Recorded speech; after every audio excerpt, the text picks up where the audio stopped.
Parliament में गुज़श्ता रोज़ 3 कवानीन में अहम तरीन तरमीम कर दी गई हैं। पाकिस्तान आर्मी एक्ट तरमीमी बिल की मंजूरी दे दी गई, जिसके तहत तमाम सर्विसेज चीफ्स की मुद्दत मुलाजमत बढ़ाकर 5 साल कर दी गई है।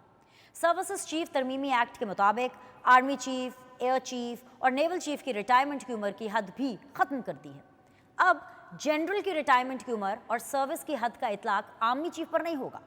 इस अहम तरीन कानून साजी का दिफा करते हुए वजीर दिफा ख्वाजा आसिफ का कहना था कि एक्सटेंशन का सिलसिला जनरल अयूब खान के दौर से चला आ रहा है। हुकूमत ने अब उसे सिर्फ फॉर्मुलाइज कर दिया है।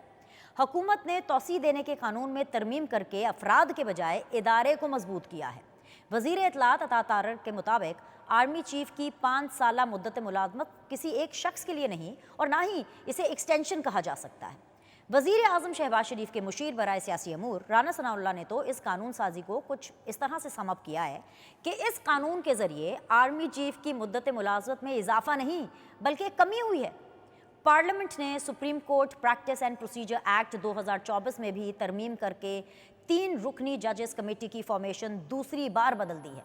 अब 3 रुकनी जजेस कमेटी में चीफ जस्टिस पाकिस्तान, सीनियर तरीन जज जस्टिस मंसूर अली शाह और आईनी बेंच के सीनियर तरीन जज जस्टिस अमीनुद्दीन को शामिल किया गया है। नए कानून के मुताबिक सुप्रीम कोर्ट में मौजूद तमाम आईनी मामला, दरखास्तें, अपीलें और नजरसानी दरखास्त आईनी बेंच निपटाएगा। चीफ जस्टिस सुप्रीम कोर्ट के सीनियर जज और आईनी बेंच के सीनियर तरीन जज पर मुश्तमिल कमेटी आईनी बेंचेस बनाएगी। अगर कोई रुकन बेंच में बैठने से इनकार करेगा तो चीफ जस्टिस किसी और जज या आईनी बेंच के रुकन को कमेटी का रुकन नामजद करेंगे। तीसरी अहम तरीन कानून साजी में हुकूमत ने सुप्रीम कोर्ट और इस्लामाबाद हाई कोर्ट के जजेस की तादाद बढ़ा दी है। सुप्रीम कोर्ट के जजेस की तादाद अब 34 हो गई, जबकि इस्लामाबाद हाई कोर्ट के जजेस की तादाद बढ़ाकर 12 कर दी गई है। हुकूमत ने जजेस की तादाद बढ़ाने की वजह सुप्रीम कोर्ट और हाई कोर्ट्स में आईनी बेंचेस की तश्कील बताई है। हुकूमत की जानिब से इस अहम तरीन कानून साजी पर अपोजिशन जमात तहरीक इंसाफ सरापा एहतजाज है। अलमिया ये है कि जब तहरीक इंसाफ को इक़्तिदार मिला तो ये सब मामलात बिल्कुल ठीक थे। जनरल रिटायर्ड बाजवा को ना सिर्फ एक्सटेंशन दी गई बल्कि कौमी असम्बली में खड़े होकर आर्मी चीफ को कौम का बाप माना गया। वज़ीर आज़म पर अदम एतमाद जैसे आईनी तरीके से जब हुकूमत जाती नजर आई तो जनरल रिटायर्ड बाजवा को ऑफर दी गई कि आप इस अदम एतमाद की तहरीक को रुकवाइए, बदले में आपको ता हयात जी ता दमे मर्ग एक्सटेंशन दे दी जाएगी। यही वो ऑफर थी जिसे ठुकराने पर जनरल रिटायर्ड बाजवा अपने ना रहे और कौम का बाप ना रहा। आज अगर हुकूमत इस मामले को हल कर रही है तो तहरीक इंसाफ को बुरा लग रहा है। वजह सियासी है और मिशन तनकीद बराए तनकीद। ये वही बात है कि आटा गुंदे हिल्दी क्यों है। हुकूमत कुछ भी कर ले, तहरीक इंसाफ का काम बस नफ़ी करना है और शोर शराबा डालना है। जजेस की तादाद बढ़ाने पर भी तहरीक इंसाफ को एतराज़ है। हुकूमत पर बदनीयती का इल्ज़ाम लगाया जा रहा है। अपना बंदा थेरी को पीटीआई से बेहतर भला कौन जानता है। ये वही जमात है जिसको अपने बंदों के मरहून मिन्नत मीनार पाकिस्तान के मशहूर ज़माना जलसे से नई ज़िंदगी मिली और फिर कदम कदम पर उन्हीं लोगों ने तब्दीली नाम के इस गुब्बारे में इतनी हवा भरी कि वो आज तक छत से जुड़े हुए हैं और वापस ज़मीन पर आने का नाम ही नहीं लेते। ये वही जमात है जो मंसूबा बनाए बैठी थी कि अपना बंदा फैज़ हमीद आएगा और वो मिलकर 10 साल तक इस मुल्क पर हुकूमत करेंगे। जी हाँ, ये वही पीटीआई है जो अभी चंद दिन पहले तक गली कूचों में सबको झूठ बताती फिर रही थी कि बस जी चंद दिन सब्र कर लें, अपना बंदा आएगा और मौजूदा हुकूमत गिर जाएगी। पर ऐसा कुछ नहीं हुआ, क्योंकि एक मंसूबा ये पीटीआई वाले बनाते हैं और फिर उस पर काउंटर स्ट्रैटेजी हुकूमत के सामने आ जाती है। अभी तक हो वही रहा है जो हुकूमत चाहती है या सोचती है। इस वक्त सियासी, अदालती और मौशी सूरत हाल पूरी तरह से हुकूमत के कंट्रोल में आ चुकी है। तहरीक इंसाफ जो चंद दिनों पहले तक कमांडिंग पोजीशन पर नजर आ रही थी, अब बैकफुट पर चली गई है। तहरीक इंसाफ का गुरूर कम होता जा रहा है और जिनका दावा था ना कि वो अगर मिट्टी को भी छुए तो वो सोना बन जाएगी, अब अमली तौर पर उसका उलट हो रहा है। पीटीआई जिस बंदे या ओहदेदार पर हाथ रखती है उसका तो बेड़ा गर्क ही हो जाता है। अब तहरीक इंसाफ डोनाल्ड ट्रंप से उम्मीदें लगाई बैठी है और उनकी इलेक्शन में जीत की दुआएं कर रही है। अब देखिए ट्रंप के साथ क्या होता है, जीत उनका मुकद्दर बनती है या फिर हमारे ट्रंप की सपोर्ट उन्हें भी ले डूबती है। इन तमाम अहम मुद्दों पर हम आज की सीधी बात में बात करेंगे और हमें जो आज पैनलिस्ट ज्वाइन करेंगे उनमें शामिल हैं जी डॉक्टर शजरा मनसब जो कि नून लीग को रिप्रेजेंट करेंगी, डॉक्टर हुमायूं महमद पाकिस्तान तहरीक इंसाफ को रिप्रेजेंट करेंगे और जुल्फ़िकार अली बदर वो पाकिस्तान पीपल्स पार्टी को रिप्रेजेंट करेंगे। ये सब कुछ होगा इस छोटे से ब्रेक के बाद।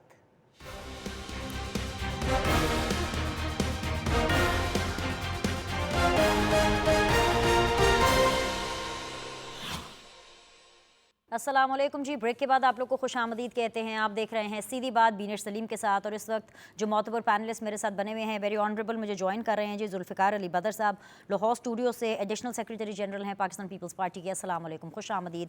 डॉक्टर शजरा मनसब साहिबा रहनुमा मुस्लिम लीग नून की गवर्नमेंट बेंचेस को रिप्रेजेंट कर रही हैं। अस्सलाम वालेकुम, warm welcome madam. And last but never the least doctor Humayun Mahmood साहब जो कि एक रेगुलर फीचर रहे हैं सीधी बात का, वो पाकिस्तान तहरीक इंसाफ को रिप्रेजेंट करें। बहुत बहुत शुक्रिया सेंटर साहब ज्वाइन करने के लिए। शो का आगाज़ भी मैं आप ही से करूँगी। सर, एक और पार्लियामेंट्री जो फतह है वो हुकूमती इत्तेहाद ने अपने नाम की है। एक ही दिन में आप ये कह सकते हैं कि एक रिकॉर्ड ही हुआ है, अहम तरीन कानून साजी, अहम तरीन जो है तरमीम हुई हैं। लेकिन आप लोगों की स्पोर्ट्समैन स्पिरिट को क्या हो गया? मतलब नंबर गेम है, इनके पास मेजॉरिटी थी, इन्होंने तरमीम कर ली, हर चीज़ इनके हिसाब से हो रही है। कभी कभी शिकस्त को खुले दिल से तस्लीम करना चाहिए। ज़रूरी थोड़ी है कि अगर आप हार रहे हैं तो आप ये शोर डालना शुरू कर दें, नहीं नहीं गलत हो रहा है, और नफ़ी करना शुरू कर दें। Have a big heart. बिस्मिल्लाहिर्रहमानिर्रहीम, इय्याका नअबुदु व इय्याका नस्तईन। मैं जी इस बात पे फ़ख्र महसूस करता हूँ कि हम लोग ये जो जिस किस्म के ये कवानीन लाए हैं और जिसका इम्पैक्ट इतना दूररस होगा और जिस तरीके की ये लाए उसमें बेहतर है कि इंसान हारे बनिस्बत जीते। अगर तादाद की बात होती है तो वो जो कहानी याद आती है कि गीदड़ के बच्चे तो बहुत ज्यादा होते हैं लेकिन शेर का एक ही बच्चा होता है, वही सबसे काफी होता है। तो इसमें तादाद की बात नहीं होती है। इंपॉर्टेंट चीज होती है कंटेंट क्या है, इंपॉर्टेंट चीज होती है इंटेंट क्या है। इन कवानीन का ना कंटेंट ठीक था ना इंटेंट ठीक है। इसी तरीके से जो 26वीं तरामीम जो आई गई हैं उसमें भी दो चीजों का जो है ना वो बेसिक जो प्रॉब्लम था वो एक है। एक नंबर 1 वो आर्टिकल 8 सब क्लॉज 2 के लिहाज से वो कॉन्स्टिट्यूशन के खिलाफ है। उसमें basic fundamental rights of the humans को वायलेट किया गया है। और इन स्पाइट ऑफ दिस के पार्लियामान सुप्रीम है, पार्लियामान हर किस्म के लॉ नहीं पास कर सकती, खासतौर पे जो फंडामेंटल राइट्स के खिलाफ हो और या फिर जो आर्टिकल 2 के खिलाफ हो, जो इस्लामिक आइडियोलॉजी के खिलाफ हो। नंबर 2, कोई इस किस्म के आइन नहीं पास कर सकती या लॉ नहीं पास कर सकती जो ट्राइकोटमी ऑफ पावर्स या सेग्रीगेशन ऑफ पावर्स में जुडिशरी को अंडरमाइन करे।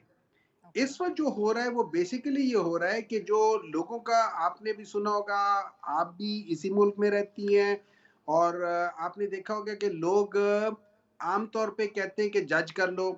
अब मेरे ख्याल में ये नेक्स्ट स्टेप, नेक्स्ट लेवल की बात है।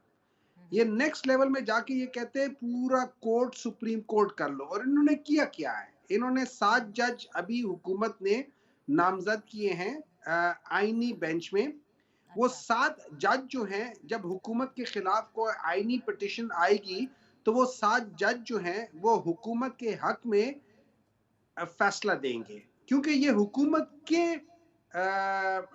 जो नॉमिनेटेड जजेस हैं। So they will be subdue to the government. ये गवर्नमेंट से बाहर हट के कोई फैसला नहीं करेंगे। तो जो गैर आईनी डिसीजंस हुकूमत करेगी उस गैर आईनी डिसीजन की आईनी इंटरप्रिटेशन ये ऐसे करेंगे कि यार हुकूमत ठीक है और सो बिस्मिल्लाह। तो इन अदर वर्ड्स वो कॉन्स्टिट्यूशन जो जिसके बारे में हम ये सुनते आ रहे थे कि पीपल्स पार्टी वाले फख्र करते हैं, उन्होंने अपनी ही बनाए हुए कॉन्स्टिट्यूशन का बेड़ा गर्क कर दिया। हम जो समझते आ रहे थे कि पीपल्स पार्टी वाले हमेशा से, नून लीग तो हमेशा से यही काम करती आ रही है ना, उनका तो कोई है नहीं। वो 1981 से जब से इनको इंट्रोड्यूस किया गया था पॉलिटिक्स में और खासतौर पे 1985 में, इन्होंने अपने प्राइम मिनिस्टर पे सारे हमेशा ये किया और इन्हीं के जमाने में तीनों इस किस्म के लॉज आए हैं। लेकिन Peoples Party has finally joined the train. और वो इमरान खान वाली बात थी कि मेरे खिलाफ ये सारे इकट्ठे हो जाएंगे। और उसकी बेसिक वजह यह है कि इमरान खान ने इन लोगों की जो जो जरिए माश था उसके ऊपर पांव रख दिया, तो उस जगह पे इन सबको तकलीफ हुई है और ये सारे इकट्ठे हो गए। दैट इज द जो लबे लबाब है, जो ये जो अभी बिल पास हुए वो आप ये देख लें बिल्कुल इसी तरीके से है। ठीक है डॉक्टर साहब, ये तो आपकी एजम्पशन भी हो सकती है बिकॉज पीपल्स पार्टी मेरे साथ बैठी है, उनसे मैं पूछ लेती हूँ। आपने खुद ही कह दिया कि इन्होंने सारे किए किराए पे पानी फेर दिया। हो सकता है पीपल्स पार्टी बड़ी खुश हो, अभी आपको इसी शो में चंद मिनटों में पता चल जाएगा। लेकिन पीपल्स पार्टी के पास जाने से पहले I would like to go to PMLN। और शजरा मनसब साहिबा, ना कॉन्टेंट ठीक है ना इंटेंट ठीक है। अच्छा, कॉन्टेंट क्या है वो हम सबके सामने है, और लेट्स नॉट डिस्कस दैट क्योंकि वो हम कल से ही डिस्कस करते चले आ रहे हैं। लेकिन इंटेंट, नियत, इसके ऊपर सवालिया निशान उठा रहे हैं। इंटेंट क्या थी भाई, जरा समझा दें इनको। जी बहुत शुक्रिया बिनिश। देखिए, ये जो भी कर रहे हैं ना पीटीआई वाले, ये कर रहे हैं सिर्फ और सिर्फ तनकीद बराए तनकीद, और मफरूजे लेके अपने मफरूजों के ऊपर इन्होंने एक पूरी कहानी घड़ी है और उस कहानी को ये पेश कर रहे हैं कि ये ठीक नहीं था, आर्टिकल 8 था, ये था। इन सारी चीजों में कोई हकीकत दूर दूर तक नहीं है। ये जो भी कानून पास हुए, इनके अगर आप देखें कि इनके पीछे क्या लॉजिक या क्या रीजंस हैं, दे आर वेरी क्लियर, और वो बहुत क्लैरिटी के साथ हम बताते भी रहे हैं। हम बाकी जमातों के साथ 26वीं तरमीम की जहां तक बातें इन्होंने की, तो हम सबके साथ मिलके बात भी करते रहे हैं, सबके साथ मिलके उनका इनपुट भी लेते रहे हैं। खुद पीटीआई वालों ने कहा कि ये अभी हमें मुसवदा मंजूर है, अब बाद में अब ये यू टर्न एज ऑलवेज ले ले तो ये इनकी मर्जी है। जहां तक अब की तरामीम की बात है, तो देखें, तमाम जजेस, तमाम वकला हजरात, चाहे वो सुप्रीम कोर्ट बार काउंसिल हो, चाहे वो जितनी भी बार काउंसिल है, वो सब ये कहती रही है कि जजेस के तादाद में इजाफे की जरूरत है। हत्ता कि मंसूर अली शाह साहब रिसेंटली खुद एक बाहर कहीं गए और उन्होंने अपने लेक्चर में कहा कि पाकिस्तान की आबादी और पाकिस्तान में बढ़ते हुए जिस तरीके से हमारे केसेस हैं, उनके तनाजुर में अगर देखा जाए तो जजेस में इजाफा होना चाहिए। ये उनका अपना ये आइडिया था। और उसी और भी बहुत सारे लोग, अवाम को हम देखते हैं कि उनके केसेस कितनी कितनी देर पड़े रह जाते हैं, उनके कितने कितने लंबे स्टेज मिल जाते हैं, कितने कितने लंबी तारीखें मिलती हैं, और लोग जेलों में मर जाते हैं तो बाद में पता चलता है कि वो तो बेगुनाह थे। तो जजेस की तादाद में इजाफा की, और ये नहीं कि एकदम हमने 34 जजेस कर दिए, कहा है कि अप टू 34 होंगे, उन जितनी जजेस की जरूरत है वो हों। तो ये कोई इस पे किस सुप्रीम कोर्ट पे हमने उनको कमजोर किए या क्या किए, मुझे तो इस चीज की लॉजिक ही समझ नहीं आती। जहां तक चीफ्स की हमने टेन्योर को बढ़ाया, उसमें भी आप देख लें कि एक हमेशा से एक्सटेंशन देते आई, इन्होंने भी एक्सटेंशन दी। और इन्होंने जो जो जिस तरीके से आर्मी चीफ उस वक्त के जो ISI चीफ को कहा कि वो तो हमारी पार्लियामेंट ही वो चलाते हैं, हमने तो आज तक नून लीग ने इस तरह की कोई बात नहीं की। हाँ, अलबत्ता इस वक्त हमने ये सोचा कि इस वक्त मुल्क के हालात को देखते हुए, टेररिज्म को भी देखते हुए, और हर दफा आर्मी चीफ के जो एक्सटेंशन होती है उसमें जरूर मामला सियासी जरूर बन जाते हैं। ये तो हिस्ट्री है, सबको इस चीज का पता है। तो एक बेहतर बात यह है कि तमाम आर्म्ड फोर्सेस के जो चीफ्स है, उनकी टेन्योर को एक यूनिफॉर्म ले आया जाए, ताकि वो अगर सिक्योरिटी के हिसाब से या डिफेंस के हिसाब से जो स्ट्रैटेजीज बनाते हैं, यानी या कि जो उनकी हुकूमत की इंटेंट यूनिफॉर्मिटी की, एक जैसा अक्रॉस द बोर्ड तमाम इदारों को करना थी। आई थिंक सो कि बड़ी लाउड एंड क्लियर आपने इंटेंट बता दी। लेट्स सी कि इसके ऊपर पीटीआई का क्या रिएक्शन आता है। लेकिन before that let's take Peoples Party on board. बहुत बहुत शुक्रिया बदर साहब, जुल्फ़िकार बदर साहब, ज्वाइन करने के लिए। सबसे पहले तो मैं आपको पर्सनली एक मुबारकबाद देना चाहती हूँ बिकॉज ऑफ द चार्ज जो को आपको मिला है, एडिशनल आप सेक्रेटरी जनरल बन गए हैं पाकिस्तान पीपल्स पार्टी के। This is another feather in your cap, उसके लिए बहुत बहुत मुबारक हो। दूसरा ये कि हम सबकी रहनुमाई करें। My question to you is not कि जी आप पीटीआई को जवाब दें, लेकिन आप हम सब की ये रहनुमाई करें कि जिस तरीके से ये जुडिशल कमीशन का आज इजलास हुआ, जस्टिस अमीनुद्दीन साहब जो हैं वो आइनी बेंच के सरबरा बन गए, 5-7 से ऑब्वियसली एक ये डिसीजन आया।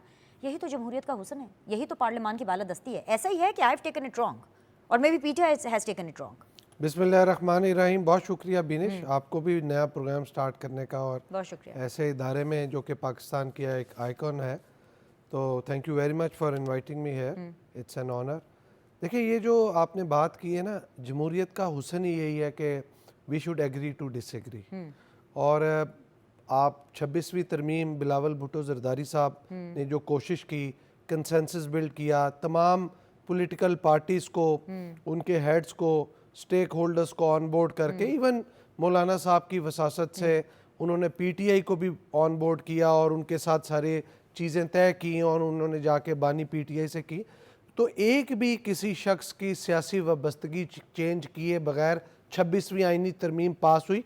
पार्लियामेंट का इस्तेकाक है, it's a purgative of the parliament and parliamentarians. इसमें कोई इरेगुलरिटी हुई है, कोई इलीगैलिटी हुई है, उसके ऊपर पॉइंट आउट करें। बाकी अगर आपने जस्ट ऐसे कहना है कि जी ठीक नहीं हुआ, गलत हो गया, तो वो तो फिर वो कहने से क्या फर्क पड़ता है ना। मैं कहता हूँ कि इरेगुलरिटी है, कोई इलीगैलिटी है, कोई अनकॉन्स्टिट्यूशनल काम हुआ है, उसके ऊपर पॉइंट आउट करें। और इसके अंदर तो कोई ऐसी चीज़ नहीं है। और जहाँ तक जुडिशल कमीशन की बात है, साथ थे, आपको लगता है कि नून लीग की हुकूमत की इसमें कोई बदनीयती है? देखिए, ये जो इंटेंशन की बात कर रहे हैं, इंटेंशन की बात तब अच्छी लगती जब इन्होंने आर्मी चीफ की एक्सटेंशन के ऊपर खुद वोट किया, पार्लियामेंट से वोट किया, उसकी एक्सटेंशन की। वो अभी तो इनका टेन्योर कर दिया फिक्स 5 इयर्स का। उस टाइम पे 3 साल के बाद 3 साल की एक्सटेंशन दी गई और उसके अंदर तमाम पॉलिटिकल पार्टीज़ को ऑन बोर्ड किया गया। गवर्नमेंट ने इनिशिएट किया, सारा प्लान था। आपने अपने इंट्रो में कहा कि 10 साल प्लान था, वो 10 साल प्लान इम्प्लीमेंट नहीं हो सका क्योंकि एक कॉन्स्टिट्यूशनल काम हुआ कि वोट ऑफ नो कॉन्फिडेंस आ गया और इनसे जान छुड़ानी पड़ गई। जान छुड़ानी क्यों पड़ गई? अभी ऑनरेबल गेस्ट जो हमारे साथ पीटीआई से मौजूद है, वो कह रहे थे इनके खाने पीने का। बात ये कि खाने पीने की बात करते हैं तो ये तो बताएं इमरान खान का सोर्स ऑफ इनकम क्या है? बनी गाला का घर कहाँ से लिया? उसका सोर्स ऑफ इनकम क्या था? भाई जो जमाइमा खान ने जहेज में दिया वो इनको तोहफे में आ गया। जो जहांगीर जहांगीर सेटलमेंट हुई थी, वो सेटलमेंट तो बाद में हुई है। पहले जमाइमा खान ने वो जगह खरीदी थी बनी गाला की, वो उसके पैसों से खरीदी गई थी जिसपे इमरान खान ने कब्जा किया और बाद में बताया कि सेटलमेंट हो गई। सेटलमेंट किस चीज की? कोई बताए ना, कोई डॉक्यूमेंट लेके आए। वो तो कोई डॉक्यूमेंट नहीं था, वो तो इनको इम्यूनिटी दी गई। और फिर उसके बाद बात करते हैं यहाँ पे कि सोर्स ऑफ इनकम ही कोई नहीं था। जहांगीर खान तरीन और अलीम खान इनको पालते थे। पूछे ओन चौधरी से कि घर में खाना पीना, दाल दलिया चावल, दालें रोटी गंदम कौन डालता था? खान साहब डालते थे, अलीम खान साहब और जहांगीर खान तरीन साहब डालते थे। वो इनको पाल पोस के बड़ा कर रहे थे और जो पैसे फॉरेन फंडिंग से आते थे वो ये इन्वेस्टमेंट में डाल देते थे। शौकत खानम के ज़कात के पैसों की इन्वेस्टमेंट डालते थे कि यहाँ से जो इनकम आएगी उसको हम इस्तेमाल करेंगे। इसके ऊपर देखें, बात जब दूर तलक जाएगी तो फिर बहुत दूर निकल जाएगी। मैंने तो आपको जस्ट एक जो है एब्स्ट्रैक्ट बताया कि ये वो हकीकतें हैं जिसको कोई बंदा डिनाई नहीं कर सकता। आप मुझे बताएं, मुल्क अमीर होता है, कभी मुर्गी प्राइम मिनिस्टर हाउस की गाड़ियाँ प्राइम मिनिस्टर हाउस की बहन से बेचने से भी आप मुल्क को अमीर करते हैं कि जी खजाने में पैसे आएंगे, गाड़ियां बेच दें? मुल्क के एसेट बेच के कौन अमीर हो सकता है? कोई भी नहीं। आज तक तो मैंने कभी नहीं देखा। ये बातें करते हैं। They are the most incompetent, incapable, they have the leadership. और इनकी लीडरशिप के अंदर कोई कंपिटेंसी नहीं थी। जो मुल्क का दिवालिया इन्होंने निकाला, पहले 8 माह में 200 बंदे की इकोनॉमिक टीम थी। इनके फाइनेंस मिनिस्टर ने कहा जी हम कशकोल नहीं उठाएंगे सने प्राइम मिनिस्टर के, और जब कशकोल उठाया है तो सीधा आईएमएफ के पास गए। आईएमएफ ने इनको मुर्गा बना के कान पकड़वा के कहा अब ये साइन अंगूठे करो आईएमएफ के। आज तक हम भुगत रहे थे, महंगाई को कंट्रोल नहीं कर पा रहे थे क्योंकि हमें उनके जो एक इंटरनेशनल सॉवरेन एग्रीमेंट था उसकी इम्प्लीमेंटेशन में जाना था। अब तो हालात अंडर कंट्रोल है ना? देखिए अब तो बहुत सारी चीजें ना, क्योंकि वो एक और क्लेम भी कर रहे हैं कि ये आप लोगों ने पता नहीं किए किराए पे पानी फेर दिया, बहुत गलत काम। देखिए एक चीज बेनिश, आप 90,000 प्लस 92,000 क्रॉस कर गई स्टॉक मार्केट। यस, आपका डॉलर्स बिल्कुल स्टेबल है, आपका पेट्रोल स्टेबल है, थोड़ा बहुत फ्लक्चुएशन होती है वो इंटरनेशनल मार्केट से। फिर उसके बाद आप देखें आपकी बिजली, आपकी गैस, चीज़ें आप उसको मैनेज कर रहे हैं। अभी इन्होंने आईपीपीस के 5 मुआहदे मनसूख किए, बाकियों के साथ निगोशिएशन चल रही है। मुझे हुकूमत पसंद है या नहीं पसंद, मुझे पीएमएलएन पसंद है या नहीं पसंद, ये एक सेकेंडरी इशू आ जाता है। हमारा प्राइमरी इशू है इस मुल्क में पॉलिटिकल स्टेबिलिटी होनी चाहिए और उसके साथ इकोनॉमिक स्टेबिलिटी होनी चाहिए। Right. और उसके लिए अगर वो पीएमएलएन करे, वो पीटीआई करे, वो कोई काला चोर कर दे, हमें कोई फर्क नहीं नहीं तो पड़ता। फिर आज ये जो तो- बिलावल हैं, बिलावल भुट्टो, ये आज जुडिशल कमीशन में गए क्यों नहीं? उन्होंने बोला कि भाई हमें एक इक्वल रिप्रेजेंटेशन चाहिए थी। You are saying good things about the country, about this government, आप लोग वेरी मच ऑन बोर्ड है। और सबसे बड़ी बात ये जितनी भी तरमीम हुई है इसमें हमने देखा है कि बिलावल भुट्टो की इतनी मेहनत थी। What went wrong? देखिए एक तो आसिफ अली जरदारी साहब के पाँव फ्रैक्चर हुआ हुआ है, बिलावल साहब उनके लेकिन साथ सब है। कुछ जो हो रहा है यूसुफ और- रजा गिलानी और- साहब के दस्तखतों से, जी, जी। उनकी अप्रूवल से हो रहा है। Because he is the acting president, he has to honor the whatever request or advice आती है Fine, प्राइम मिनिस्टर की। fine. वो he is not So what Arif Alvi. happened that Bilawal had a change of mind? देखिए वो change of mind नहीं है, वो बिलावल साहब की जो रिजर्वेशन है, जो मैंने भी पढ़ी है और सारी बात को, वो इक्वल रिप्रेजेंटेशन के अगर कौमी असम्बली से एक हुकूमती मेंबर है, एक पीपल्स पार्टी का होना चाहिए था, एक सेनेट से है तो एक Right. सेनेट से पीपल्स पार्टी का एक हुकूमती होना चाहिए था। तो पीपल्स पार्टी के साथ एक वो होना चाहिए जिसके ऊपर हुकूमत ने तो ये तो सिर्फ इतने एक बड़े बंदा। काम आप लोग मिलके कर रहे हैं, तो बहुत ही छोटा सा काम था। तो मैं नहीं समझता इसमें कोई बहुत बड़ा इशू है। This can be solve. कोई चलो, ये that's तो good. That's a non issue कि इसको मीडिया अगर हाईलाइट कर रहा है तो दैट कैन बी सॉर्टेड। इसके ऊपर दोबारा से बात की जा सकती है।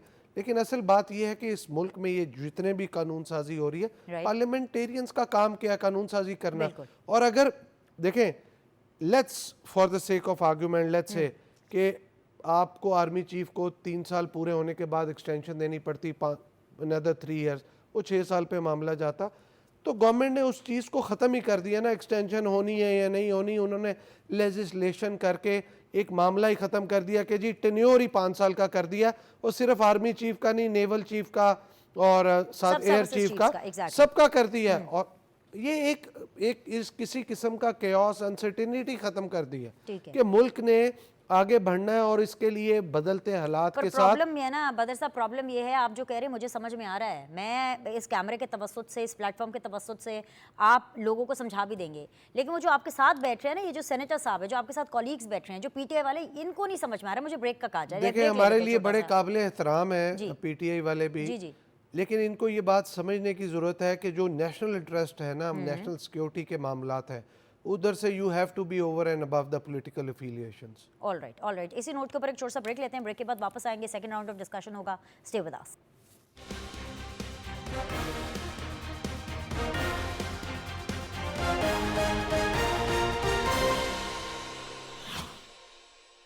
वेलकम बैक जी। Very honourable doctor Shazra Mansab साहिबा, very honourable doctor Humayun Mehmood साहब and very honourable Zulfiqar Ali Badar साहब मेरे साथ मौजूद हैं। आई नो कि सेनेटर हमायूं मेहमद साहब, आप बिल्कुल इसके ऊपर रिस्पॉन्ड करना चाहेंगे। जो आपने एज्यूम किया था कि पीपल्स पार्टी कुछ गलत कर गई है, सुन लिया आपने, वो तो कह रहे हमने बिल्कुल ठीक किया, आपकी सोच गलत है। वो आपके इंटेंट के ऊपर उल्टा डाउट करे। सर वैसे मेहमद साहब, मज़ा नहीं आया, मतलब जब आपका टाइम था, आपने वोट ऑफ नो कॉन्फिडेंस को रोकना था, आपने बॉस को कॉल की, बॉस से कहा कि आप ये रोके किसी तरह, हम आपको तादमे मर्ग लाइफ टाइम एक्सटेंशन देते हैं। अब वही चीज़ अमन सुकून शांति से पार्लियामान ने की है, एक रीजनेबल तरीके से, सिविल तरीके से, उसके ऊपर आप शोर मचा रहे हैं। मज़ा नहीं आया सर। देखिए जी, आप मुझे लगता है आप कुछ ज्यादा मजे लेने जा रही है। मैं आपको हिसाब बताता हूँ। एक चीज, नंबर 1, मेरा नहीं ख्याल और ना मैंने कभी सुना है कि इमरान खान ने ये कहा था कि हम आपको ताहयात देंगे as in principle. Number 1। Number 2, अगर फर्ज करें सर मुकम्मल कर लीजिएगा, because it's a current affair show. I just want to give you a fact check sir. बानी पीटीआई ने ये ऑन एयर, ऑन टेलीविजन, मुख्तलिफ जगहों पर ये कहा है। आप कहेंगे तो मैं आपको later on after the show, because this is going live, मैं आपको व्हाट्सएप शेयर कर दूंगी। कंटिन्यू कर दीजिए। जी सर, मुकम्मल कर लें। लेने दे, मुझे बोल लेने दे। बात चीजें होती है, जब आप बात कर रहे होते हैं, आप तंजन बात चीजें कर रहे होते हैं। लेकिन let me tell you this thing, ठीक है? अगर उन्होंने कहा था तो वो उस वक्त भी गलत था, और अगर आज है तो उस वक्त भी गलत है। लेकिन देखिए, बात एक्सटेंशन की नहीं है। मैं आपको एक बात बताता हूँ, एक्सटेंशन इज रॉन्ग। अगर आप किसी के टेन्योर 5 साल कर लेते, as in that extension is a separate thing, tenure is a separate thing, they are two different things. और मैंने टेन्योर के ऊपर कोई बात नहीं की।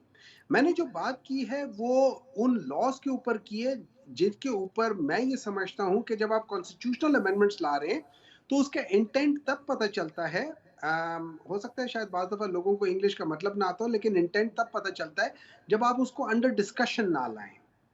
मैंने सेनेट में कॉन्स्टिट्यूशनल अमेंडमेंट्स के ऊपर मैंने कोई डिस्कशन नहीं सुनी। मैंने नहीं सुना कि नेशनल असेंबली में कॉन्स्टिट्यूशनल अमेंडमेंट्स के ऊपर डिस्कशन हो। जुल्फिकार साहब के वालिद साहब जो हैं, जहांगीर बदर साहब, लेट जहांगीर बदर साहब, वो और उनके जो पार्टी लीडर थे जुल्फिकार अली भुट्टो साहब, ये जब आईनी तरामीम लाते थे तो उसके ऊपर पूरी डिस्कशंस होती थी। इवन जो 18th अमेंडमेंट आई थी उसके ऊपर कोई 9 महीने की डिस्कशन हुई थी, फिर 18th अमेंडमेंट आई थी। ये जिस चीज के ऊपर ये दोनों पार्टी इतराती हैं, जिसको ये कहते हैं कि charter of democracy, which is basically A comedy of democracy, उसके ऊपर बकौल इनके 4 साल लगे थे। तो मुझे एक बात बताएं कि कॉन्स्टिट्यूशनल अमेंडमेंट्स के अंदर क्या जल्दी थी कि आप 1 हफ्ते 2 हफ्ते में करना चाहते हैं? उसके अंदर ऐसी क्या बातें थी, क्यों नहीं करना चाहते थे? उसको ले करते, उसके ऊपर सेनेट में और नेशनल असेंबली में एज अ होल एक कमेटी बनाई जाती, पूरे हाउस की कमेटी बनाई जाती और उस पर हर एक डिस्कशन करता। मेरे भी अपने कोई पॉइंट्स होते, मैं उसके ऊपर अमेंडमेंट लाने की कोशिश करता या उनके ऊपर कोई प्लस माइनस चीज करता। हो सकता है ये इसी तरह ही रहते, हो सकता है ये चेंज हो जाते, लेकिन जब आप कोई चीज नहीं बताते और उसको बगैर बताओ, जिस तरीके से आपको भी पता है, मुझे भी पता है, जिस तरीके से किसी को पता ही नहीं था कि ये कौन सा मसवदा सही है, कौन सा गलत है, तो वो सारी चीजें बहुत ज्यादा डाउट्स क्रिएट कर देती है चीजें पे। तो मैं उस चीज पे कर रहा था कमेंट, उस चीज पे कर रहा था। फिर उसके बाद हमने सुना कि ये कह रहे थे कि इमरान खान की कमाई क्या है। इमरान खान, आप अगर 5 साल काम करें, इमरान खान एक दिन इमरान खान अपनी कमेंट्री करे, वो आप पे भारी है। ना इमरान खान ब्लैक के टिकट बेचता था और ना इमरान खान ने कोई ऐसा काम किया था कि जिसकी वजह से कुछ हो। जो भी था वो सारी चीजें सामने थी। इमरान खान उस जमाने में, जिस जमाने में आप लोग स्कूलों में इधर उधर धक्के खाते फिरते थे, Imran Khan Kings and queen's के साथ रहता था। इमरान खान को आज भी लोग इंटरनेशनली जानते हैं। अगर उसके नाम से प्राइम मिनिस्टर हटा दो, लोग उसको तब भी जानते हैं। अगर नवाज शरीफ से, अगर आसिफ अली जरदारी से ये ओहदे हटा दो, इनको कोई नहीं जानता। They have got nothing with them. ठीक है, अच्छा, अब उसके बाद बातें आगे चली जाती हैं। देखिए, जब हमने कानून बनाने होते हैं, उसका जो बेसिक फंडामेंटल प्रिंसिपल है, जो कि मैं सेनेट की बात कर सकता हूं, मैं नेशनल असेंबली का मुझे नहीं मालूम, लेकिन समथिंग लाइक दिस, कि जब वो आता है, वो ले डाउन होता है, उसके बाद उसको कमेटी में जाना चाहिए और उसके ऊपर जो जो लोग डिस्कशन करते हैं वो कमेटी में जाते हैं। लेकिन जो इस किस्म के कानून होते हैं, उनके ऊपर बहुत सारे लोग डिस्कशन करना चाहते हैं। देखिए, बात इसकी नहीं है कि किसकी मुद्दत कितनी होनी चाहिए, वो that's not the subject. The subject is कि भाई, अगर हमें 34 जजों की जरूरत है, बिल्कुल जरूरत है। अच्छा, जस्टिस मंसूर अली शाह साहब ने कहा कि जजेस इंक्रीज करने की जरूरत है, बिल्कुल जरूरत है। क्या सुप्रीम कोर्ट के जजेस इंक्रीज करने की जरूरत है या लोअर कोर्ट्स की? क्या हाई कोर्ट्स की करनी चाहिए? आपके पास केस लोड कहाँ कितना है? अब चूंकि ये बदर साहब जो हैं, जुल्फिकार बदर साहब, ये बाय पेशे लॉयर हैं, इनको पता होना चाहिए कि केस लोड कहते किसे हैं। आई होप इनको पता हो कि केस लोड किसे कहते हैं। केस लोड अगर इनको नहीं पता, मैं बताता हूं। जो एक क्रिमिनल केस होता है उसको 1 नंबर देते हैं, जो एक सिविल केस होता है उसको 0.75 देते हैं, और जो सिविल कमर्शियल होते हैं, जिसको दीवानी मुकदमा कहते हैं, उसको 1.65 या 1.7 देते हैं। अब अगर 4 कोर्ट्स हैं, चारों के अंदर 100 मुकदमे हैं, लेकिन उनकी डिस्ट्रीब्यूशन ऐसी है कि एक में दीवानी मुकदमे ज्यादा हैं, तो उधर केस लोड ज्यादा हो जाएगा 100 केसेस का। वैसे माशाल्लाह मेहमद साहब, आपका नॉलेज और आपकी बातों से मैं पर्सनली मैं तो इतनी इम्प्रेस हूँ, लेकिन आपने ये सारे आइडियाज़ जब आप लोग की हुकूमत थी, बानी पीटीआई जब प्राइम मिनिस्टर थे, उनको क्यों नहीं दिए? वो तो एक ही दिन में पता नहीं कितने कितने ऑर्डिनेंसेस ले आते थे। आप करते ना, तरमीम करते, आप कानून साजी करते, तो मतलब आपके दिमाग से मुस्तफीद होना चाहिए था। देखिए, मैं आपको बता देता हूँ बिनीश साहिबा, मैं आपको बता देता हूँ, उस वक्त भी गलत होता था एक दिन में इतने वो पास होने के लिए। देखिए, प्रॉब्लम पाकिस्तान में क्या है, हम पिछले लेट्स से 1960s ऑनवर्ड्स हम उधर ही फंसे हुए। वजह क्या है कि 1970 में आया था, उसने कहा 1960 में ये गलत हुआ था तो मैं भी गलत करूंगा। जो 1980 में आया था उसने कहा 1970 में ये गलत हुआ था, मैं भी ये गलत करूंगा। जो 1990 में आया था उसने कहा 1980 में ये गलत हुआ था, मैं भी ये गलत करूंगा। जो 2000 में आया था वो इसी तरीके। हम आज भी 1960s की पोजीशन पर हैं। वजह यह है कि हम बजाय अपनी गलतियों से सीख कर उसको करेक्ट करें, हम ठीक है। अपनी गलतियों को दोहरा रहे हैं और उससे ज्यादा गलत तरीके से दोहरा रहे हैं। दैट इज वाई हम उस भंवर में और ज्यादा फंसते जा रहे हैं। हमें वो एनर्जी चाहिए कि हम उस भंवर से निकले, हमें वो फोर्स चाहिए। जैसे जब इलेक्ट्रॉन निकलता है अपने उससे निकलता है तो वो ठीक एक है सर। एनर्जी देता है। हमें वो एनर्जी चाहिए निकलने के लिए, ना कि उस भंवर में, उस विशियस साइकिल में रहने के लिए। अगर हमने उसी भंवर में रहना है, उसी विशियस साइकिल में रहना है, 100 बिस्मिल्लाह। लेकिन ये जब मुल्क को जब हम कहते हैं ना तबाह किया, और एक और बात बता, ये कहते हैं कि जी इस वक्त जो है ना स्टॉक एक्सचेंज ज्यादा हो गई है। आप ये देखें कि उस जमाने में स्टॉक एक्सचेंज, जिस जमाने में स्टॉक एक्सचेंज की कीमत 50,000 थी, उसकी वैल्यू जो थी वो लेट्स से 100 अरब थी। आज वो 100 को क्रॉस कर गया, उसकी वैल्यू 50 है। बिल्कुल। आप लेकिन ये नहीं हमारे समझ ठीक रहे है, कि हमारे उसकी मोहम्मद वैल्यू साहब कब आपका कितनी पॉइंट है। आ गया। मैं ज़रा, आपने इतनी सारी बातें की उसके ऊपर मैं रिस्पांस भी लेना चाहूँगी, लेकिन मैं आपको एक फैक्ट चेक और दे दूँ बहुत एहतराम के साथ, और वो ये है कि इस टाइम पर सियासी मामलात हों, मौशी मामलात हों या अदालती मामलात हों, things are very much in control and under control. Shazra Mansab, यहाँ पर मैं आपकी तरफ आना चाहूँगी और आपसे सबसे पहले तो मैं personally and the nation wants to know कि ऐसा चंद दिनों में क्या हो गया कि जो हमें हुकूमत पिछले चंद दिनों में बैकफुट पर नज़र आ रही थी, पीटीआई सड़कों पर नज़र आ रही थी, ऐसी तैसी फेरी हुई थी, धमकियों पे धमकियाँ, चैलेंज पे चैलेंज, वार्निंग पे वार्निंग। ऐसे में हमने देखा कि आपने ये तमाम मामलात, पूरी गेम ही पलट दी। सियासी मामला हो, मौशी मामला हो, अदालती मामला हो, आपने बड़े एमिकेबली, वो जैसे कहते हैं, इनको अपने कंट्रोल में, अपने हल में कर लिया। ज़रा एक इसका तो सीक्रेट बताइएगा। दूसरा ये कि आपको अफसोस और डिप्रेशन का आलम तो पता चल ही गया होगा ना कि इतने अपसेट हो गए हैं पीटीआई वाले कि वो तो ये कह रहे हैं कि जी कौन नवाज शरीफ, वज़ीर आज़म का नाम हटा दो तो नवाज शरीफ को कोई नहीं जानता, कौन आसिफ अली जरदारी, उनके नाम के आगे से सदर हटा दो तो कोई आसिफ अली जरदारी को नहीं जानता। Do you agree with this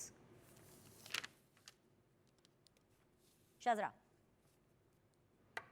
देखिए, आपने बड़ा अच्छा सवाल, इसकी यही वजह है कि हमारी जो हुकूमत और हमारी इत्तेहादी जमातों ने मिलके ये फैसला किया कि मईशत का पहिया, जो कि इनकी वजह से जब ये 2022 में गए, तो जैसे कि अभी जुल्फिकार साहब ने भी कहा कि आईएमएफ के साथ एक ऐसी डील करके गए जो कि पाकिस्तान की हिस्ट्री की सबसे बुरी डील थी, और फिर खुद ही उसको तोड़ के चले गए। जाते हुए उन्होंने कहा हम बारूदी सुरंगे बिछा के जा रहे हैं। इन्होंने आईन भी तोड़ने की कोशिश की वोट ऑफ नो कॉन्फिडेंस के बाद, और इन्होंने पाकिस्तान की मईशत को भी तबाह कर दिया। उस वक्त से लेके पीडीएम की हुकूमतें हों और अब जब 2024 के इलेक्शन के बाद से हुकूमत की इत्तेहादी जमातों ने मेहनत की है, और पूरी हमारी टीम्स माशाल्लाह एक अच्छी टीम्स हैं, एक्सपीरियंस टीम्स हैं, इनकी तरह नाअहल नहीं है। ये नहीं कहती कि हम सुबह मौसीकी सुनते हैं और उसके बाद मौसीकी सुन के तो हम बनाते हैं अपनी माशी पॉलिसी। तो इस मेहनत की वजह से, इस लगन की वजह से, इस अनथक और सिद्के दिल से मेहनत की वजह से, और उसके साथ साथ ये कि जो हमारे इदारे भी हमारे साथ हैं, SCIFC को आप देख लें, उन्होंने भी बड़ी अच्छे तरीके से मेहनत की है, और पाकिस्तान की मईशत को हमने फोकस किया है। हमने इस चीज पे फोकस नहीं किया कि हमने इनको जवाब देने, हमने इस चीज पे फोकस नहीं किया कि हमने अपनी जो हमारी सियासी मुखालफतें हैं उनके बदले लेने हैं।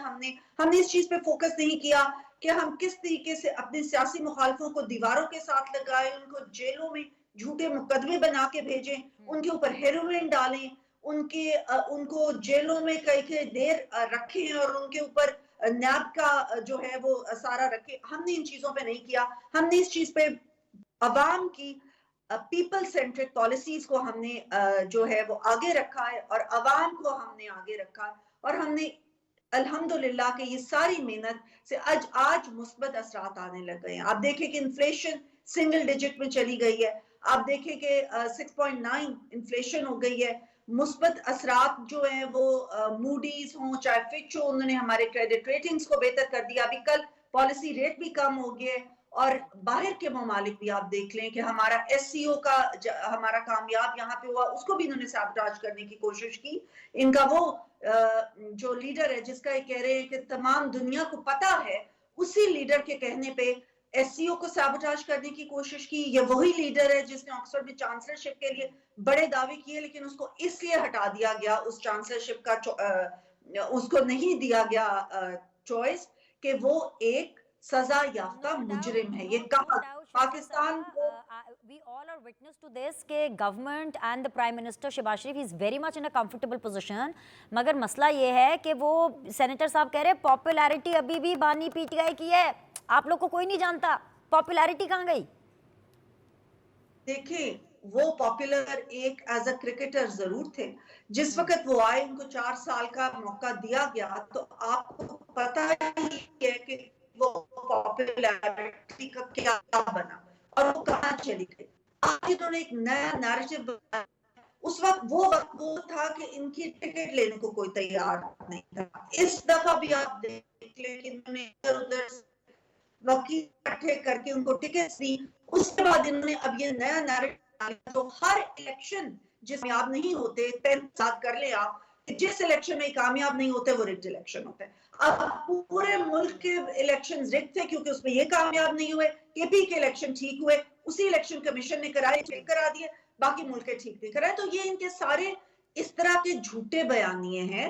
अब अवाम को इस चीज की समझ आ गई है। इसलिए अब सुनना जब ये पड़ेगा सड़कों पे गए हैं, शजरा तो मनसब इनकी साहिबा, popularity- इसलिए सुनना पड़ेगा because when all this is happening, इतनी बड़ी बड़ी चीज़ें, इतने रिकॉर्ड साज जो है इक़दामात हुकूमत कर रही है और बड़े अच्छे तरीके से कर रही है, मियाँ साहब सीन में ही नहीं है, मियाँ साहब अब्रॉड चले गए हैं, तो फिर तो जाहिर बात है पीटीआई को तो शय मिलेगी ना, फिर आपको सुनना पड़ेगा। देखिए, मियाँ साहब हमारे सदर भी है, हमारे कायद भी, और तमाम चीजों में उनकी रहनुमाई से ही हम फैसले कर रहे हैं। लेकिन इस वक्त वो ना तो चीफ मिनिस्टर है ना प्राइम मिनिस्टर है, और अपनी सेहत के लिए वो थोड़ी देर के लिए बाहर गए हैं। आप चीफ मिनिस्टर को देख लें, मरियम नवाज साहिबा के सारे इनिशिएटिव्स देख लें। प्राइम मिनिस्टर और चीफ मिनिस्टर भी पहले मेंबर असेंबलीज बनते हैं, बाद में इन ओहदों पर जाते हैं। शजरा एमएनए तो है ना। जी जी। और लेकिन let's talk about facts Beenish, let's talk about what is actually happening. Punjab में आप देख लें कि मरियम नवाज साहिबा ने, किसान हो चाहे खवातीन हो, चाहे अक़लियतें हो चाहे मजदूर हो, कोई तबका ऐसा नहीं छोड़ा जिनके लिए उन्होंने सहूलियात नहीं फराहम की। कोई ऐसा, उन्होंने एजुकेशन हो, हेल्थ हो, डिपार्टमेंट हो, कोई नहीं ऐसा छोड़ा जिसमें उन्होंने नई चीजें नहीं उन्होंने इंट्रोड्यूस कराई, जिसमें उन्होंने बहुत बेहतर रिफॉर्म्स नहीं किए। और जो शहबाज शरीफ साहब प्राइम मिनिस्टर हैं, आप देख लें कि पूरी दुनिया ने आज ये तस्लीम किया है कि हमारे फ्रेंडली कंट्रीज भी हमारे साथ हैं, हमारे अंदर इन्वेस्टमेंट करने के लिए। सऊदी अरेबिया का दौरा, कतर का दौरा आप देख लें, चीन ने हमारे साथ जो सीपेक 2 शुरू कर दिया है। जितने भी ममालिक हैं वो इन्वेस्टमेंट्स करें, इन्वेस्टमेंट से ही इंशाल्लाह ताला पाकिस्तान की मईशत अब बेहतर जाएगी। शहबाज शरीफ साहब ने इंशाल्लाह भाई, हम तो दुआगो हैं, हमारा मुल्क है पाकिस्तान, हम तो चाहते हैं कि दिन दुगनी रात चुगनी ये तरक्की करे, पूरी दुनिया में इसका डंका बजे, पाकिस्तान शुड शाइन। जुल्फ़िकार बदर साहब, इक़दामात से प्रॉब्लम नहीं है पीटीआई को, प्रायोरिटीज़ से इनको प्रॉब्लम है कि प्रायोरिटी आपने सही सेट नहीं की है। बिल्कुल वैसे जैसे अभी हमें सुनने को मिल रहा है कि बिलावल जब वापस आएंगे तो कोई उन्होंने सीईसी का इजलास करना, जो कि डेफिनेटली आप लोग की रेगुलर बेसिस पर होते हैं, लेकिन उसमें कुछ अहम फैसले होंगे। व्हेन इट कम्स ना अहम फैसले, ये अहम फैसले किससे रिलेटेड है? देखिए, ये पाकिस्तान पीपल्स पार्टी की जो सीईसी होती है उसके अंदर तमाम सूबों की रिप्रेजेंटेशन होती है, पार्टी के सीनियर कायदीन होते हैं और हर एक का अपना अपना ओपिनियन और पर्सपेक्टिव होता है। और as a chairman of the party Bilawal साहब सबकी बात सुनते हैं, राय रखते हैं, लेकिन फ़ैसला वो ऐसा ही करेंगे जो नेशनल इंटरेस्ट का हो। कोई फैसला ऐसा नहीं होता कि जो कि नेशनल इंटरेस्ट से हट के हो। आप देखें कि जिस टाइम पे पीपल्स पार्टी मेजॉरिटी नहीं ले सकी थी और प्राइम मिनिस्टरशिप के कैंडिडेचर से बिलावल साहब ने अपने आप को विड्रॉ किया और पीएमएलएन की गवर्नमेंट को सपोर्ट किया, उस टाइम भी सीईसी ने ये चीज़ डिसाइड की थी कि हमें गवर्नमेंट में नहीं जाना और हमें मिनिस्ट्रीज़ नहीं लेनी। तो ये एज ए पॉलिसी स्टेटमेंट होती है, पॉलिसी होती है जो सीईसी की तरफ से इनपुट आता है और उस पर फिर पॉलिसी जो बनती है वो चेयरमैन पाकिस्तान पीपल्स पार्टी जनाब बिलावल भुट्टो जरदारी साहब बनाते हैं। तो इसके ऊपर जो है ये एक नॉर्मल जो है प्रोसीजर है और पार्टी की मीटिंग्स होती रहती हैं, इनपुट आता रहता है। उससे ये है कि तमाम जो पर्सपेक्टिव है, ओपिनियन है पार्टी के अंदर से, तमाम सूबों से, वो आके एक इनपुट देते हैं और पता चलता है जब उसकी कलेक्टिव विजडम आता है तो पता चलता है कि क्या आगे स्टेप्स लेने चाहिए। तो आई एम श्योर कि बिलावल भुट्टो जरदारी साहब जब सीईसी का इजलास होगा उसमें पॉजिटिव और नेशनल इंटरेस्ट के लिए ही फैसले आएंगे। इनपुट सबसे लिया जाएगा, लेकिन फैसला जो है वो कोई ना कोई अहम फैसले जो हैं वो नेशनल इंटरेस्ट के लिए होंगे, क्योंकि पाकिस्तान इस टाइम मुतहम्मिल नहीं है कि इसको पॉलिटिकली इंस्टेबल किया जाए। कुछ ऐसे फैसले करने की वजह से आप लोग की पॉपुलैरिटी इफेक्ट हुई है, आसिफ अली जरदारी की पॉपुलैरिटी इफेक्ट हुई है, बिलावल भुट्टो की पॉपुलैरिटी इफेक्ट हुई है, वो पॉपुलैरिटी जिसका कंपैरिजन और जिसका जिक्र अभी ये सेनेटर साहब कर रहे थे कि you people are nowhere close to popularity of देखिए, सेनेटर साहब मेरे लिए काबिल एहतराम है, ऑनरेबल सेनेटर है, इनका अपना पर्सपेक्टिव है। जिस पॉपुलैरिटी की बात कर रहे हैं ये एक करेक्टर इमरान खान की बात कर रहे हैं, ये एक किसी डूअर या परफॉर्मर्स पॉलिटिशियन की बात नहीं कर रहे जिसने पाकिस्तान के अंदर कोई ऐसा काम किया हो जिसे पाकिस्तान को नेक्स्ट लेवल पे लेके गए हो। उसने पाकिस्तान को जो है नुकसान ही पहुँचाया। कॉन्स्टिट्यूशन उसकी जितने टीम मेंबर्स थे, चाहे उस वक्त के डिप्टी स्पीकर हों जिन्होंने कॉन्स्टिट्यूशन को ब्रेक किया, प्राइम मिनिस्टर ने during vote of no confidence assembly तोड़ने की एडवाइस की, प्रेसिडेंट ऑफ पाकिस्तान ने उस वक्त के जो है उस समरी के ऊपर साइन कर दिया, एडवाइस के ऊपर साइन कर दिया। ये सारे जो है आइन शिकन लोग हैं जिन्होंने आइन तोड़ा। कोई ऐसा नहीं है कि जो उस टाइम पे खड़ा हो। हाँ, उस टाइम के स्पीकर ने जो असद कैसर साहब थे उन्होंने कहा कि मैं ऐसी रूलिंग नहीं दूंगा, जिसकी वजह से डिप्टी स्पीकर को ये मामला करना पड़ा। लेकिन आप लोगों ने उस चीज को भी टेकअप नहीं किया। देखिए, वो हमारा नहीं था, वो तो on the floor of the house Bilawal Bhutto Zardari साहब ने उस वक्त के प्राइम मिनिस्टर को कहा था कि आप क्यों नहीं केस करते, करें case, you are the prime minister, you are in the government, हम आपको सपोर्ट करते हैं, लेकिन आप इनिशिएट तो करें, कैबिनेट उसके ऊपर टेकअप तो करे। तो शहबाज शरीफ साहब अगर नहीं करेंगे तो फिर हम क्या कर सकेंगे। तो ये तो on the floor of the house Bilawal साहब ने बात की थी कि करना चाहिए था, एक एग्जाम्पल सेट कर देते कि कॉन्स्टिट्यूशन जो ब्रेक करता है या जिसने किया है उन सब के ऊपर एक दफा केस कर दें तो एक एग्जाम्पल सेट हो जानी थी। आइंदा आने वाले टाइम में कोई भी जो है आइन शिकनी ना करता, सब चीजें इवन रहनी थी। कोई सोच भी नहीं सकता था कॉन्स्टिट्यूशन को ब्रेक करना है, ना कोई जुडिशरी से करता, ना कोई पार्लियामेंट से करता, ना कोई स्पीकर, ना कोई डिप्टी स्पीकर, ना कोई किसी और इदारे से। तो ये मुमकिन ही नहीं था, बट उसके लिए स्टैंड लेना पड़ना था। तो बिलावल साहब ने तो अपना on the floor of the house का कि मियाँ शहबाज शरीफ साहब को एज ए प्राइम मिनिस्टर कि मियाँ साहब करें इनिशिएट। बातें तो आप मनवा लेते हैं, आप ये भी बात मनवा लेते हैं। देखिए, ये ऐसी बात नहीं थी जिसके ऊपर हम कोई जिद करते। हम इसके ऊपर प्राइम मिनिस्टर को कह सकते थे, ये उनका प्रेरोगेटिव था। यही तो बात थी बदर साहब जिसके ऊपर जिद कर सकते थे आप लोग, क्योंकि Bilawal Pakistan Peoples Party has this legacy, और and for that matter also Shahbaz Sharif साहब the prime minister and Bilawal Bhutto they are sharing an ideal relationship. इनका कोलेशन आइडियल जा रहा है। नो डाउट के they share mutual respect and honour. वो एक दूसरे का जो है दोनों एक दूसरे की रिस्पेक्ट करते हैं, और प्राइम मिनिस्टर भी हमारे चेयरमैन की, हमारे चेयरमैन भी प्राइम मिनिस्टर की बहुत आपने जोर नहीं दिया, प्राइम मिनिस्टर साहब ने नहीं किया, लेकिन इस पूरे चक्कर में फायदा हमने किसका जोर हो दिया, गया? हमने PTI का हो जोर गया। देखिए, हमारे चेयरमैन ने जोर दिया on the floor of the house सही से जब जोर खड़े नहीं होके। दिया होगा ना, यही तो क्या मेरा और पॉइंट कैसे है। जोर होता आपने है? सही से जोर दिया होता पिस्टल रख के तो तो आपकी नहीं बाकी प्राइम बातें मिनिस्टर को माना कह जाती। सकते थे कि जी नहीं, करें। जैसे आप बाकी अपनी बातें मनवाते हैं, तो हमने कौन सी बजट के बात हवाले से, मनवाई है? अभी आप जनरली देखिए, पंजाब ये के हवाले से, बजट के हवाले जो से। जुडिशियल कमीशन के अंदर है, पीपल्स पार्टी को इक्वल रिप्रेजेंटेशन नहीं मिली, तो बात नहीं मानी गई। लेकिन क्या अभी तो आप जोर कह रहे थे लगाते कि हैं? इतना बड़ा इशू नहीं है, मसला देखिए, सॉल्व हो मैंने ये जाएगा। कहा, मैंने आपको ये बात कही कि बिलावल साहब जब आएंगे तो दिस कैन बी सॉर्टेड। चलिए, whatever the thing ठीक है, is, फायदा अगर कोई issue- PTI का हुआ। I have to go to PTI for the last comment because I have to wrap up. Senator साहब, आप जितना भी प्राइम मिनिस्टर साहब की इंटेंट पे शक करें, उनकी पार्टी के ऊपर आप जितना चाहे मर्जी तनकीद करें, आप जितना चाहे मर्जी ये कहें कि जी प्राइम मिनिस्टर की वो पॉपुलैरिटी नहीं है या पीपल्स पार्टी की वो पॉपुलैरिटी नहीं है, सर जाने अनजाने में ये आर्टिकल 6 आपकी पार्टी के आपके स्पीकर पे ना लगा करके आपको रियायत तो मिली है सर। इसी का कुछ लिहाज कर लें, इसी के लिए उनको गुड लक कह दें कि भाई अच्छी बात है भाई अगर इन्होंने तमाम मामला संभालनी है मुल्क के। जी सेनेटर साहब, वेरी क्विकली। देखिए, है कि जब हम कॉन्स्टिट्यूशन की वायलेशन का बात करते हैं और ये कहते हैं कि आर्टिकल 6 लगना चाहिए, बिल्कुल लग जाना चाहिए। हर उस कैबिनेट के ऊपर लगना चाहिए जिन्होंने आर्टिकल 224 का जो है ना, उन्होंने वो नहीं किया, टाइम पे इलेक्शंस विद इन 3 मंथ्स नहीं किए। जिन्होंने वायलेशन की थी आर्टिकल 48 की, उन पे लगना चाहिए। जिन्होंने वायलेशन की है आर्टिकल 60 की, जो सेनेट की इस वक्त, ये याद रखें, सेनेट के अंदर ओथ उस वक्त तक नहीं हो सकता अकॉर्डिंग टू आर्टिकल 60 के, जब तक वो ड्यूली कॉन्स्टिट्यूट ना हो जाए। आज भी सेनेट ड्यूली कॉन्स्टिट्यूट नहीं है और उसके बावजूद ये सब कुछ हो रहा है। तो इसका मतलब ये है कि आप बिल्कुल सही कहती है, लोगों के ऊपर आर्टिकल 6 लगना चाहिए, एक दफा तो जरूर लगना चाहिए। जिन जिन लोगों ने वायलेट किया उनके ऊपर लगना चाहिए। जब हम काउंसिल ऑफ कॉमन इंटरेस्ट की बात करते हैं, उनके अंदर 2 मेंबर्स परमानेंट मेंबर्स नहीं थे, उसके बावजूद उनकी मीटिंग हुई थी, उसके बावजूद उन्होंने सेंसस के बारे में वोट किया था, वो भी नॉन कॉन्स्टिट्यूशनल था, उसके ऊपर भी सजा मिलनी चाहिए।